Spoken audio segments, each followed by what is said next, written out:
Ngayong buntag guys, kain tayo guys. Ang ulam namin ay ito. Itlog na pula, tas ito beef loaf to na may itlog. Beef loaf na may itlog na dinurog-durog. Tapos ito, noodles na beef noodles. Ito lang muna ang ulam namin ngayon guys, kay naubusan na kami ng allowance. Naubos na allowance namin eh. Ang sahod ay wala po, malayo pang sahod. Tipid-tipid na lang muna kami dito sa ulam.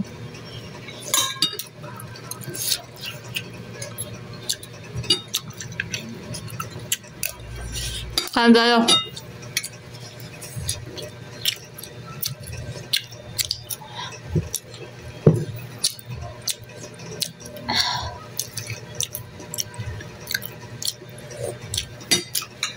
Magbibili pala tayo beef ng Beef.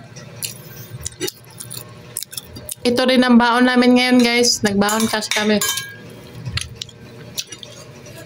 Wala ang ulam namin dito sa bahay. Ganon din ang ulam namin sa trabaho.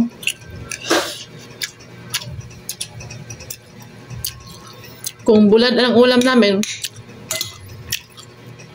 dito sa bahay, bulad din ang ulam namin sa trabaho.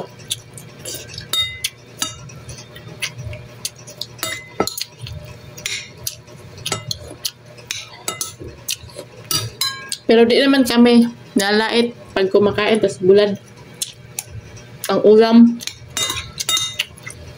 Ay, yung bisor nga namin, makain bulad ang ulam. Binibigyan kami.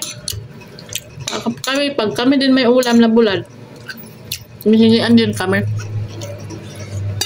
Para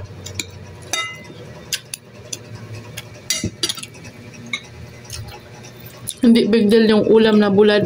Pag bulad ang ulam mo, tas sa trabaho, hindi big deal yan. Hindi yan big deal sa amin. Sabi niya nga, pag bulad ang ulam, may kawawa. Hindi yan totoo. Ang kawawa, yung walang makain. Yun yung kawawa.